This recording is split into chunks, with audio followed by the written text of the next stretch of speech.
Muy buenos días, mi nombre es Verónica Pablaza, soy académica de la Facultad de Ciencias Humanas de la Universidad Arturo Prat y quiero compartir hoy día una experiencia de trabajo que hemos realizado como mujeres indígenas y para ello les voy a compartir mi pantalla.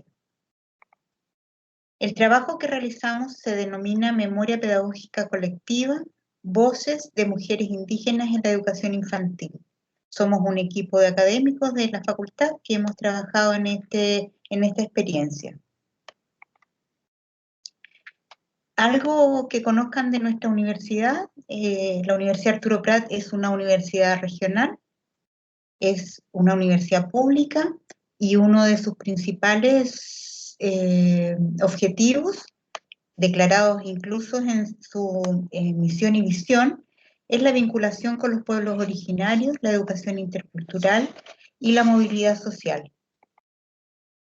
Estamos ubicadas en la primera región de Chile, denominada región de Tarapacá, y en el extremo norte del país, muy cerca de Perú y Bolivia.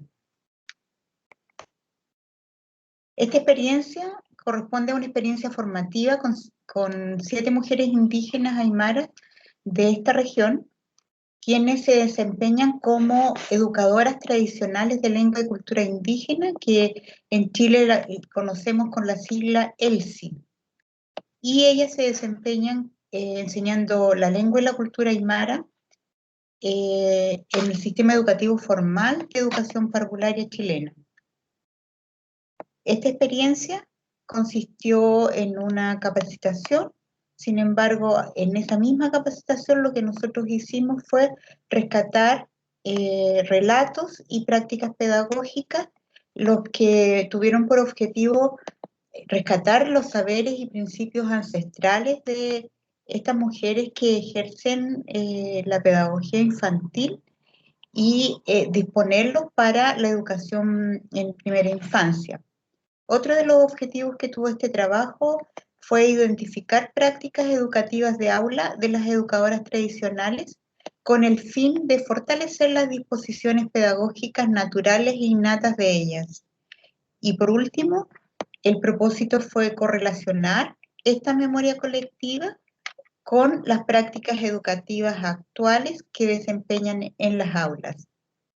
La metodología de trabajo que empleamos consistió en 10 sesiones de trabajo, las que se distribuyeron en 2 meses con un total de 100 horas, teóricas y prácticas.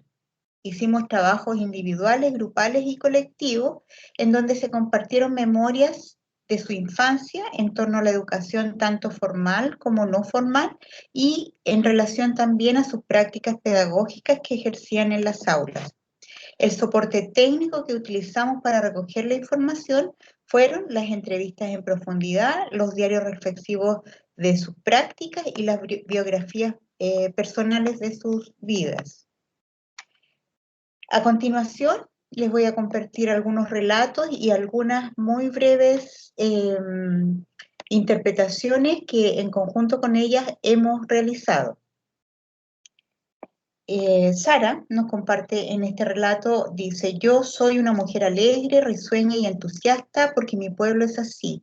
Allá festejamos el Huilca Cuti, retorno del sol, el carnaval a la Pachamama, agradecimiento a la tierra y a la producción de alimentos, el floreo de los animales, llamas y ovejas y la fiesta de la cosca. Al respecto, Carlos Calvo, un importante educador y que ha realizado diversas publicaciones en nuestro país, señala que los aprendizajes informales son sinérgicos y holísticos, a diferencia de los aprendizajes más bien formales y escolarizados, que son sumamente parciales. Y a través del relato de Sara, precisamente nosotros podemos descubrir que hay una integración de los aprendizajes, tanto con su estado de ánimo que ella relaciona y asocia a su forma de ser, como del vínculo con la naturaleza.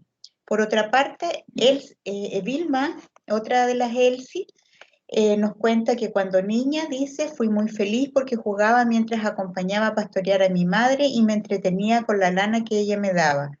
armando telares en los arbustos, también jugaba en los bofedales con agua y con barro. En las sociedades agrícolas tradicionales, las actividades lúdicas de los niños y de las niñas pequeños suelen desarrollarse en el contexto del trabajo doméstico de los padres o de los cuidadores, tal cual nos relata Vilma. Por otro lado, un interesante relato de Silvia, un fragmento de sus relatos, dice: allí les enseño a los párvulos sobre mis tradiciones, sobre la cultura e idioma y sobre la agricultura. Los saberes culinarios, los telares, pero lo que más les enseño es sobre los valores de mi pueblo, de mi cultura, la reciprocidad, el respeto, el buen vivir. Y esto resulta particularmente interesante porque aquí tenemos en el extremo izquierdo del cuadro, tenemos el principio de la relacionalidad de la cultura aymara, y en los otros dos cuadros tenemos dos principios de la educación infantil formal que está dispuesta en el Currículum Nacional de Educación Parvularia. Y si vemos la relacionalidad, el principio de relacionalidad de la cultura aymara integra estos dos principios, por nombrar solo algunos, porque en realidad integra más, pero la visión integrativa y holística del mundo indígena aymara es algo que debemos rescatar y valorar. Por otro lado, Dina dice: pienso que para educar es fundamental la complementación entre el origen de una persona y el jardín infantil, la implementación de ambientes y recursos naturales propios de la cultura de los párvulos es clave para lograr aprendizajes verdaderos. En realidad, esta cercanía de las ELSIS con el trabajo en la naturaleza, que es muy propia de las comunidades indígenas, ya era valorada por Frebel, uno de los precursores y fundantes de la educación parvularia, quien decía que en la naturaleza el niño se encuentra consigo mismo y se descubre. En el relato de Madeline, que señala: cuando niña me gustaba mucho jugar al luche, a la payaya, a las muñecas, jugaba con el barro y el agua en el campo de mi pueblo, encontramos la importancia del juego. El juego cuenta siempre con una motivación intrínseca. Es divertido, no posee reglas externas, sino solo las que los jugadores inventan. Carece de objetivos y se lo valora por el proceso mismo y no por sus resultados. Y es aquí donde la educación parvularia formal y tradicional en nuestro país ha venido fallando, porque las reglas a estos juegos y el tipo de juegos está siendo seleccionado más bien por las educadoras, y eso ha llevado a una escolarización que no contribuye al juego natural. Y aquí tenemos el relato de tres otras ELSIS, en donde se señala la importancia del juego, y como lo señala Francesco Tonucci en sus diversas entrevistas, que el juego es el trabajo de los niños, por lo que debería tener el mismo reconocimiento y dignidad que el trabajo de los adultos. Cuando un niño juega, se encuentra ocupado en su principal oficio. Es importante reconocer esto porque quienes educan a la primera infancia, es decir, los profesionales de la educación de primera infancia, hemos olvidado este principio fundamental de que el niño juegue, pero juegue sin nuestra dirección, sino que juegue de manera natural. Como conclusiones, tenemos que a través de estos relatos colectivos nos hemos dado cuenta que podríamos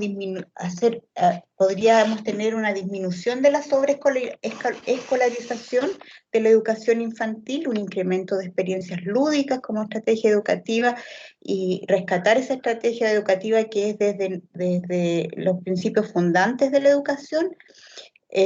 Tenemos un aumento de experiencias de aprendizaje vinculadas a la naturaleza, que es muy importante que volvamos a conectarnos con ella, el refuerzo de la espontaneidad y la naturaleza de un niño y una niña, una mirada más bien integral del proceso formativo y no desagregado, principios integradores de la educación, vínculos sociales y emocionales naturales y espontáneos, y sobre todo la incorporación activa de principios pedagógicos como el juego, la acción, la exploración, la inclusión, la pertinencia, la identidad, la relación, la vinculación y las interacciones positivas. A nombre del equipo de trabajo agradecemos su atención y quedamos disponibles para sus preguntas y comentarios. Muchas gracias.